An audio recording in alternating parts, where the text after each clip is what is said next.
Good night of Shabbos.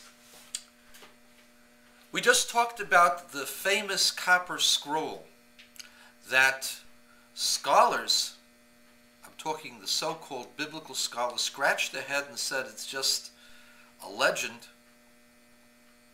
and how the Jewish oral law had every single element of that copper scroll memorized, and the Jewish oral law, the Tosefta, had the names of the 5 treasurers who handled the inventory of the temple treasures, and how that explains why the copper scroll has 5 different handwritings, because each treasurer made an inventory about the things that he had put away, and he put his own handwriting and his own signature on that inventory.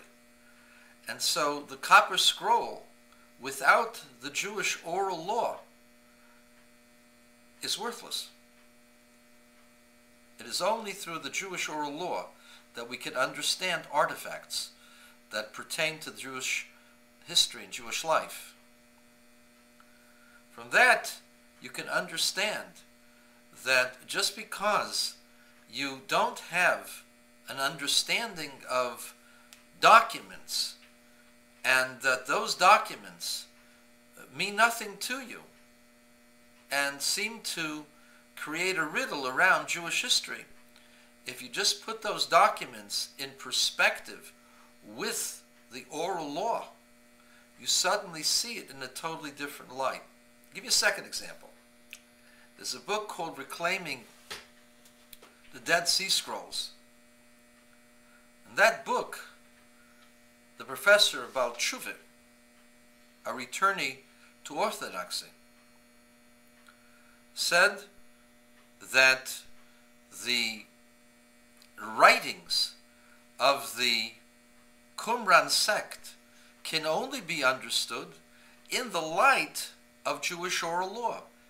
In fact, it is a Mishnah, a set of laws that are recorded in the oral law that gives light to the entire discussion of sacrifices of the Qumran sect. And what is clear from the Mishnah is that the Qumran sect were what they call Sadducees, Tzedukim. Even though they were Asyanim or Essenes, they were a religious part of the Sadducean sect and Sadducean heresy. And so the Dead Sea Scrolls without the oral law is totally useless. They think that it's teaching them about Christianity. They couldn't find it there. But somebody who looked into the Jewish law was able to discover the true meaning of these sacred documents. Which brings me to another point.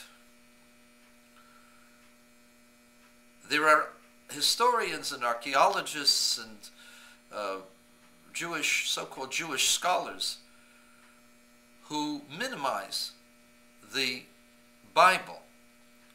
But without the Bible, without the Jewish tradition, you can't understand what you're seeing. And that's why they come to minimalist kinds of conclusions, because they're confused. They're not scholars. They're confused people. According to the Bible critics, the book of Deuteronomy was written somewhere in the 6th century before the Common Era, around the time of Josiah. There is a stone, it's called the Taylor Prism. It's a 6-sided hexagonal piece of stone in which Sancherib, that great conqueror of Assyria that conquered all the countries around him at his time, except for one. He talks about 28 different countries that he subjugated. But he doesn't talk about the subjugation of Judea. He just says that he defeated towns in Judea and locked up the king of Judea like a bird in a cage. What's missing is that he won. In fact, he lost. And this is what they call the spinmeister. You know, they used to do that for the Clintons. Now they do it for President Obama. It's called the schlichtmeister, the one who's able to slickly try to spin out of what was a defeat and make it appear to be a victory. Yes, he surrounded the city. Yes, Chizkiah was trapped, but no, he didn't win. In fact, all of his men were killed. And we have corroboration of that. In Egypt, they found a statue of a rat. Now, why would they have the statue of a rat? It commemorates the destruction of the armies of Sennacherib.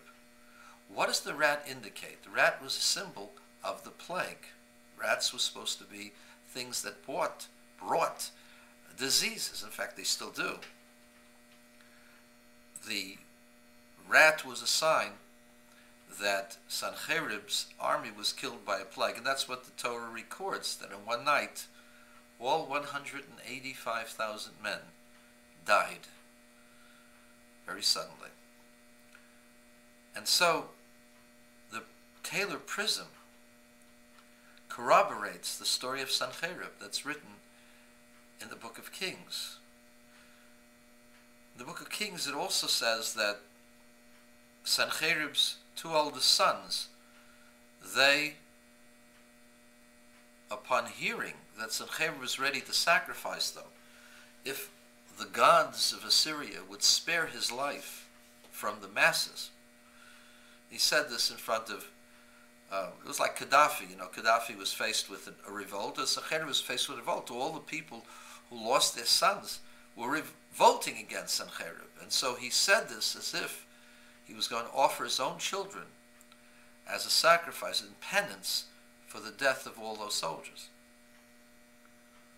Well, when the two sons heard about that, they decided they didn't want to assume room temperature and become pieces of meat that would be offered on an altar. And they did the same to their dear old dad and put him to room temperature, and then they ran away. This is recorded in the Book of Kings.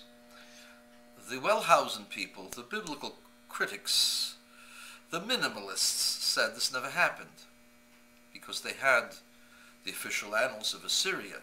Of course, they didn't include that uncomfortable bit of news that his own sons killed him. And so they denied the biblical story. And how can you deny the biblical story if you can't understand the story without the oral tradition? Certainly not without the written tradition. You can't understand anything, but that's beside the point. Then they discovered the son of Sennacherib, I believe his name was Esarhaddon, in his own writing, his own personal record, describes how his two older brothers went ahead and brutally killed his father, and then were never heard from again. They ran away. Assyria was 300 to 400 miles away from the seat of power of Judea. Judea had been under siege.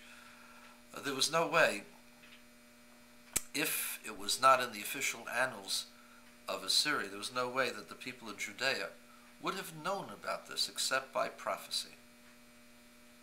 Certainly Wellhausen didn't know except by a document that was dug up much later.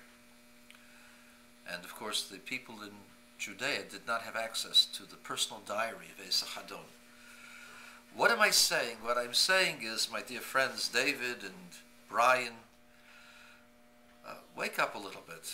Open your eyes up that the so-called scholars and scientists may not be telling you the truth, that their conclusions are based upon incomplete evidence.